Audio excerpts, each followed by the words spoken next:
Hey, what's up, everybody? Happy Friday.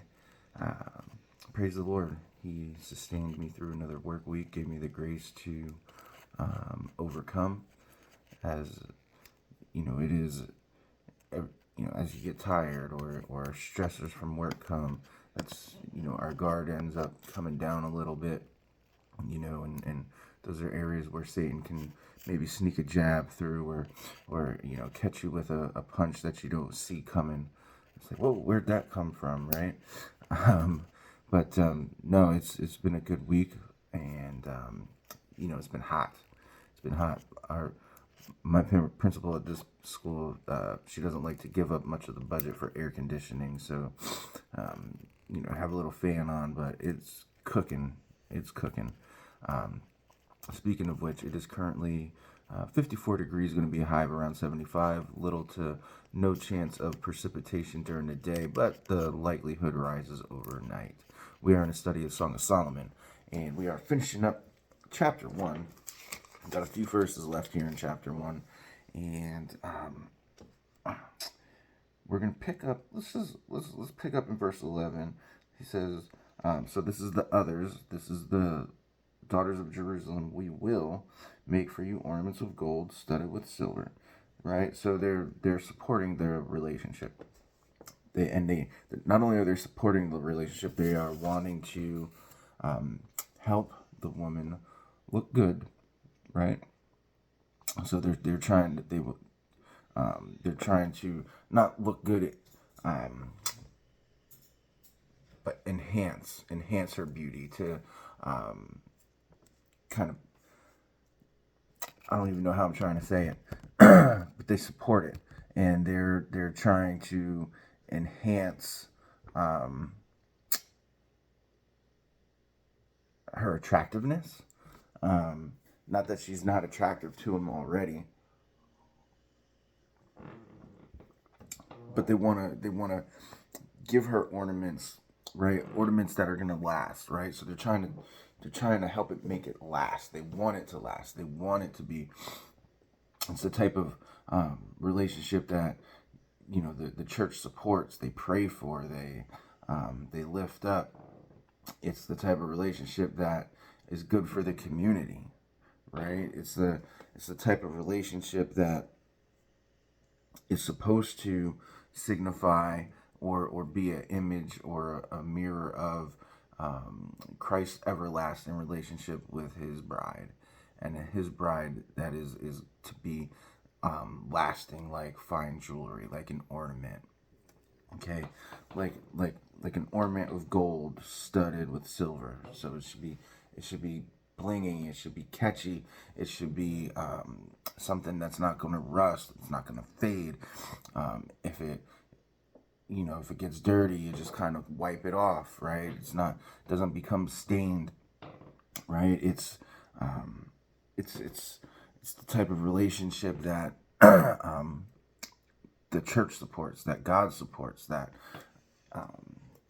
her friends support. Then verse 12, while the king, and this is a lowercase k, and this is possibly a term of endearment. It could be another character, okay, but it's possibly a term of endearment. So while the king was on his couch, my nard gave forth its fragrance. Now, nard is a like an extract or a tincture from a plant that gives forth a good fragrance. And my question is,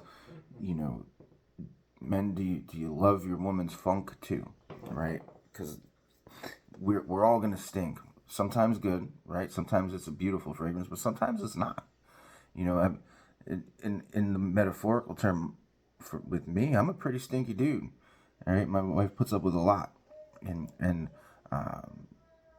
so I remember when we were first getting together, she said, I love you because you can be a mean hole to because you're a mean hole to everybody, just not to me. Something of that nature.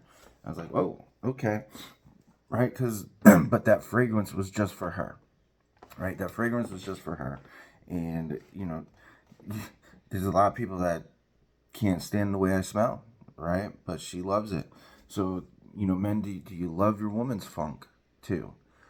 All right, uh, the sweet fragrance and the funky, because you know we're as people, we're prone to sin, we're prone to evil, we're prone to the funk, man. We're prone to the funk.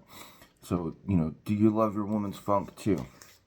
Now, youngsters, that's something you're gonna have to consider, right? As you're dating, like, and here's the other thing, like, it's not just the metaphorical funk; it's also the physical. It's also in the physical, like, we're there's some things about each other that get on our nerves that we do. It's some things about each other in our character that get on our nerves that we do. It's sometimes that I remember working in the tire business and being in the sloppy slush all day in the boots, and man, my feet stunk so bad. I'm telling you what, and it was a literal funk, and I don't think she loved that though. I don't think she loved that, but all right, verse 13. My beloved is to me a sachet of myrrh that lies between my breasts.